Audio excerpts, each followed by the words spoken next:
Hey, what's up everybody? It's been a while since I posted. Usually I like to keep a good reason to make a video, whether that's thoughts on relevant discourse or something that I can give to newer players to help them become stronger. With Combo Breaker coming up, I kind of wanted to get this idea out of my head since Street Fighter 6 will be dropping soon, and I plan on training for that game and trying to make content that's relevant in that space rather than focusing primarily on Guilty Gear. I still plan on playing Guilty Gear and probably making some content here and there about it, but I think my main focus will be Grand Blue and Street Fighter 6. The video that I want to present to you today is centered around why you might not be reaching your goals in ranked, or maybe you're getting, to floor 10 or sometimes hitting Celestial, but you're not quite getting to where you want to be. Hopefully this video finds the players that have been playing for a little bit begin to wonder, I've made floor 10 a million times, or I've made Celestial a million times, and I just keep getting knocked down by the same old strategies I can't seem to win. What do I do? I know the title might be a little aggressive, but I will tell you right now that I genuinely believe that you, and anyone else who's serious about their improvement, can make it into Celestial consistently, and probably with less effort than you'd expect. I'm here to help you do it. As a certified Elo Goblin myself, I do play in Tower quite a bit. I see the meta that develops there, I see how people play, and I see the mistakes they make while trying to improve as players. So with that being said, let's hop into how you can build a strategy to stop getting kicked out of the pearly gates. Some of these steps can be simple, so I'm going to start with a few of the more complex ones right now. 1. Develop a layered game plan. Too many people play without purpose, either don't develop much beyond 1 or 2 offensive and defensive thoughts, and get frustrated when their options are taken advantage of. My layer 1 might be to use Gravedigger as Testament and neutral, and react to my opponent's airborne approach to avoid the move. It's a relatively safe, long-range poke that has a strong potential for starting my offense, if I can net a counter hit or apply Stain State with Unholy Diver. But if that's all I do, then as you can see, it can be taken advantage of. But you still have to develop a good strategy around that strength. Simply put, if your game plan is too linear, then you'll be called out and end up losing a lot of consistency compared to players who can rotate their options. This is where layers come in. A layer in fighting game terms, at least by my definition, is a set interaction or response between you and your opponent, where the number of layers is based on the amount of variables that you can create in that interaction. The strength in representing several layers is that your opponent must adapt to answer them, and this adaptation makes them weak to your other layers. Now that I can tell the opponent is worried about directly countering Gravedigger, I can use this fear to take space and back myself away from the corner, or wait to punish their preemptive options. 2. You're too focused on high execution strategy. A big problem that I see is players often have an idea of what they want to do, and they do that from a combo or a mix-up video, and then they decide to go for the flashiest, most optimal strategies early on in their gameplay. Often trying to play this way right out of the gate will be detrimental to your growth. Players learn how to do these combos by getting familiarized with the movesets, and by building blocks from simpler strings. Usually people will not just jump to the most complicated ideas and strategies immediately. Even amongst pros, when those strategies are created, they may not even be utilized because they're too hard to execute under pressure. A lot of high-level players will often rely on what they call tournament combos instead, because they know they will not often fail to perform them under pressure. In my opinion, as a beginner or intermediate player, you should keep it simple and effective, like these tournament combos. Develop a basic combo and pressure strategy, and train yourself specifically on your simple B&Bs. Have pocket combos for reversal punishes, normal stray hits, your counter hits, and simple RC combos to extend your damage, preferably ones that break the wall. This is to make sure that the hits you get are consistent and you don't drop the combo.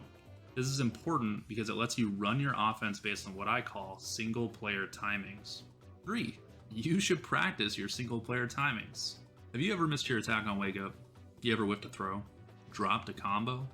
Well, I've got great news for you, presenting the single player solution. There's no need for other humans to get involved. Simply boot up practice mode, set your opponent to throw on Wake Up, and get to work. Never miss that meaty again. Call 1-800-LAB-THAT now. Standard rates apply. That's 1-800-LAB-THAT now.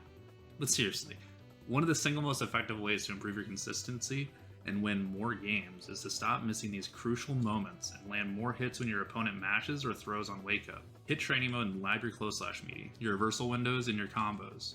Everything that the opponent has no impact on. That way it'll feel natural to you in the moment. 4. Use your meter more effectively. Do you know what's wrong about this clip? Let me play it for you, and give it a thought.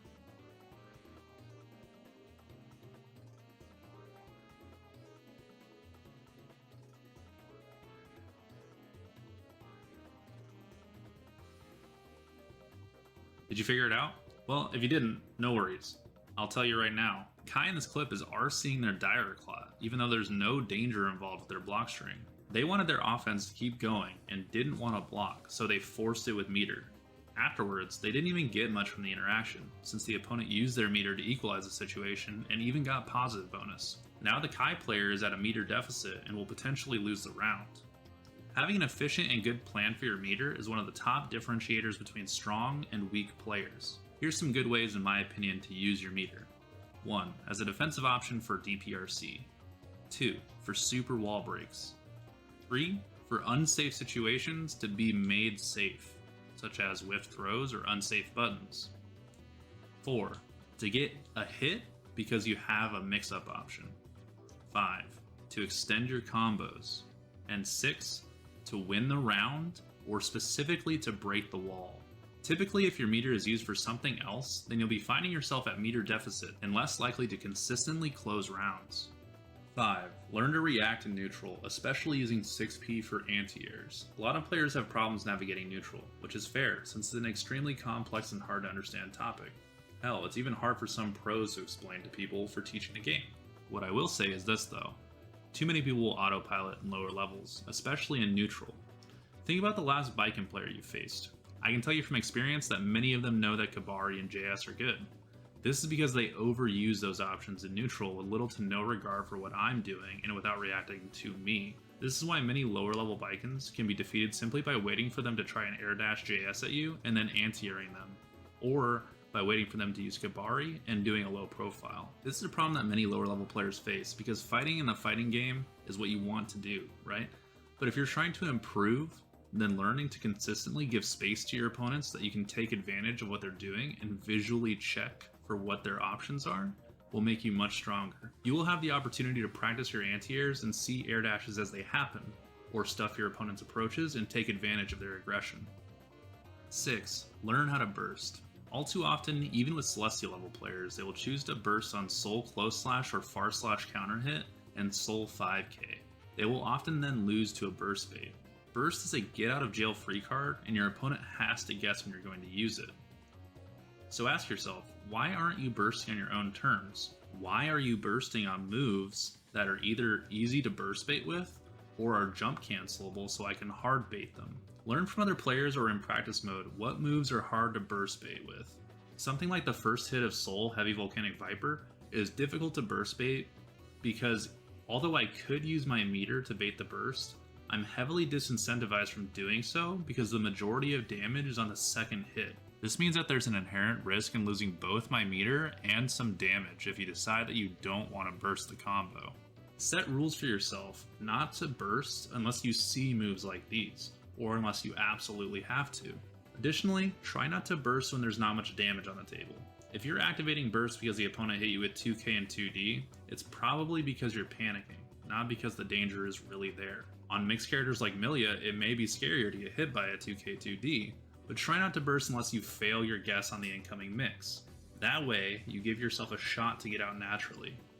Picking and choosing strategic places for your bursts that are hard to interact with will make a world of difference in turning you into a higher level player. 7. Cheat. Okay, actually don't cheat, but kinda cheat. Sorta cheat. A little bit of cheating. Celestial is a really bad matchmaking system. When you boot up for your Celestial challenge, you're as likely to meet someone who's as good as yourself as you are to bump into Hotashi, Trevor Sue, Supernoon, or any other extremely competent player. Not only that, but you have to win 5 games without losing more than 1. To say that this is difficult is an understatement.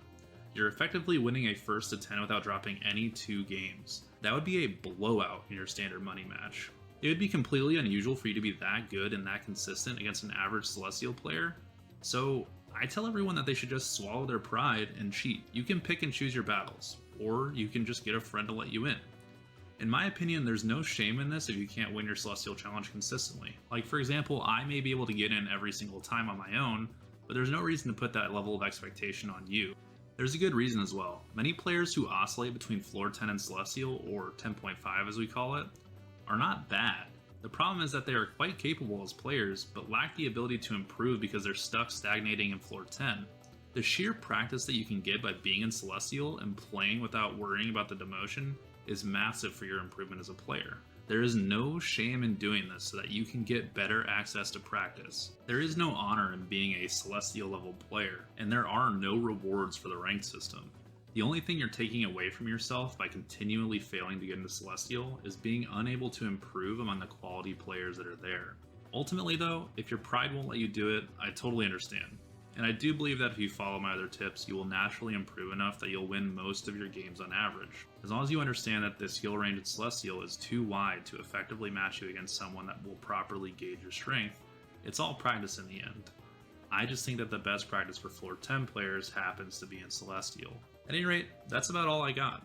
Those are 7 tips to help you improve as a player and really get past that hurdle that's stopping you from getting to the next level. I wanted to create this video because I feel like there's not a lot of content currently being made to help beginner and intermediate level players catch up to the advanced state that Strive has gotten to. And especially because this is some of the stuff that I personally struggled with, like knowing when to burst and where good burst spots are, and that really helped me improve as a player when I was starting out. If you learned anything or this helped you out, or if you have any questions for me, let me know down in the comments and by liking and subscribing for the video. It's a small click for you, but it really does mean a lot to me. Thanks so much for watching, and I hope you have a good one.